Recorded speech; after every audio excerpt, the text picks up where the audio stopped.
feel like if I was a white man experiencing this situation here, I'll be giving you a whole different story. Hi, I'm Xavier, and this was the trip that changed the way I travel forever. Let me introduce you to my worst travel experience ever. Sadly, it was right here in the beautiful country called Kenya. I never thought I would have to make a video like this. After 7 years of solo traveling across the world, this was the first time I truly feared for my life. Really sad. I usually try not to post negative stories or negative content because I love sharing beauty, culture, and giving you guys a new perspective of life. So like the negative thing is not really my strong suit. It's not it. For my fourth trip to Nairobi, I decided to let an agency basically handle all the logistics for me. So my friends and I, so I wouldn't have to be the one in charge of doing that for them. Come to find out, the agency that was hired, they go under 4 different names: Shiri Adventures, Adwolf, and Jambi Adventures and Safari. I'm gonna link them, their pictures. What was supposed to be a stress-free trip ended up being the worst trip of my life. Because in under 40 minutes of me landing into the country and leaving the airport, I never made it to my hotel with all my personal effects. Chaos basically ensued after the driver picked me up from the airport. I landed an hour after Kenya's former president's body was brought back into the country. The city was tense, with riots, looting from the previous nights, and the 3 companies I've mentioned did not let me know before I got on my flight that this was a thing.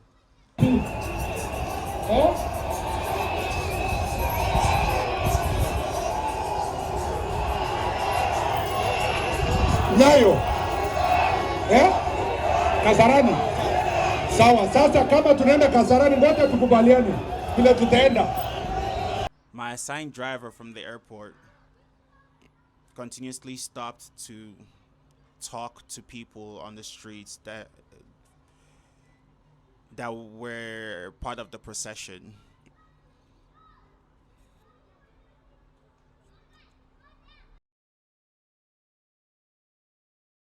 In one of those stops, he stopped to talk to a group of people, a group of men from the procession, at which point he tried to pay them about 50 Kenyan shillings for leave to basically show his support for the dead president.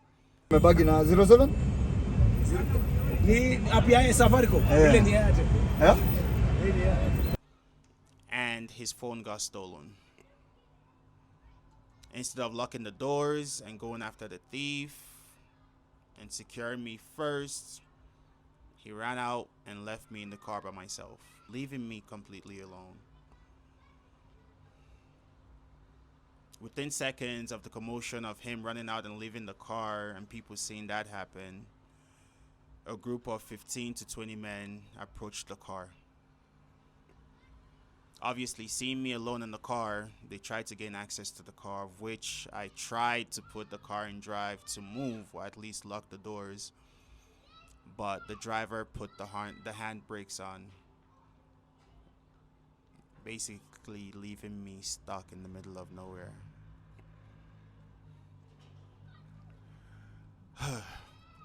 They attacked me, tried to take my phones, tried to take my laptop bag, of which I fought back and held those dear to me. But in the middle of the altercation of the fight, they managed to steal my recording equipment, stole my meta glasses, stole my AirPods, stole my sense of comfort. I don't think you can give me that back in any way you try.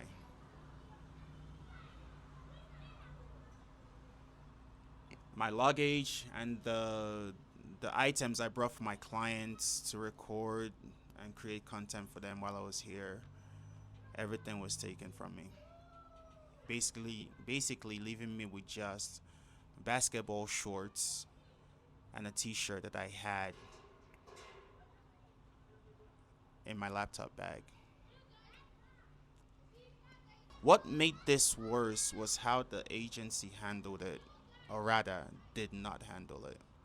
Each traveler in my group easily spent over $5,000. Yet, we did not feel like any of the things we did was up to that amount. If at all, 1,500 would have been the max I would have paid if I did that myself. It's been almost a month since the incident, and not one of the people in the three companies have reached out to replace my items or even check to see if I'm okay. That's fucked up. I've extended my stay here now. Today is Friday the 7th. I've extended my stay to try meet up with one of the owners, Linus from Shiri Adventures, who was meant to come in from Tanzania to see me today. I moved my flight, got a new Airbnb, equating almost $700. And this young man did not call, did not show, just left me in limbo still. Again, accountability does not seem to be anything any of these companies have at all. Honestly, the lack of communication and accountability also makes me feel as though the whole thing was a setup.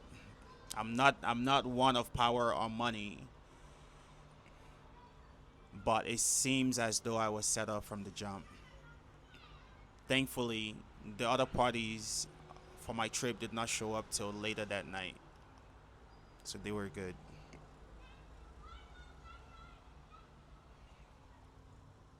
Again, I can't say for sure that it was a setup, but it damn sure feels like that to me. The excuses I've heard from the companies are rather insulting.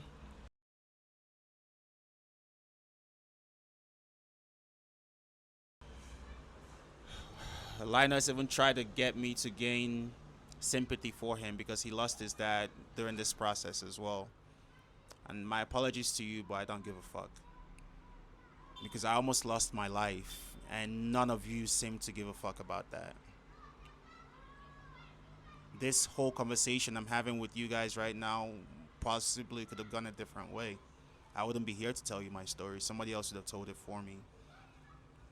And from all indication, from what I've heard from the driver, it would have been a lie because he said we just randomly got mugged and robbed. Whereas, young man, you were doing shit outside of the professional shit you were meant to do. Mr. Peter.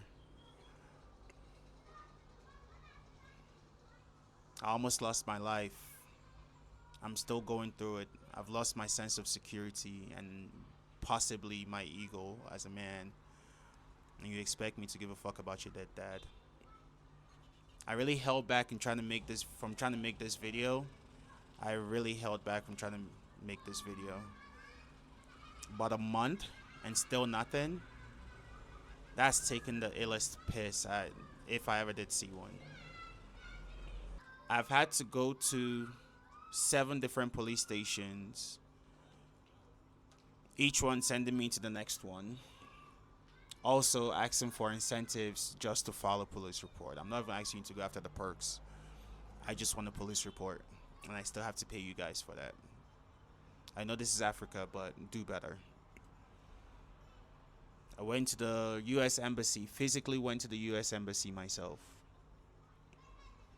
I was basically shooed away.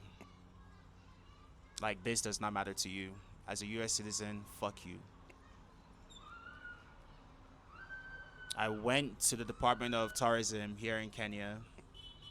Again, useless. So me having to change between Airbnbs and hotels every 3 or 4 days sounds ideal, just to gain peace of mind. As you can see, every Airbnb I get is probably on the 10th to 24th floor. I don't feel safe. To Vera, to Linus, may whatever you've done to me be done to you 20 times over. Now, I could easily say I'm not making this video out of anger, but as of this point, I am. I feel like if I was a white man experiencing this situation here, I'll be giving you a whole different story, because you would have sorted this out by now. You choose not to.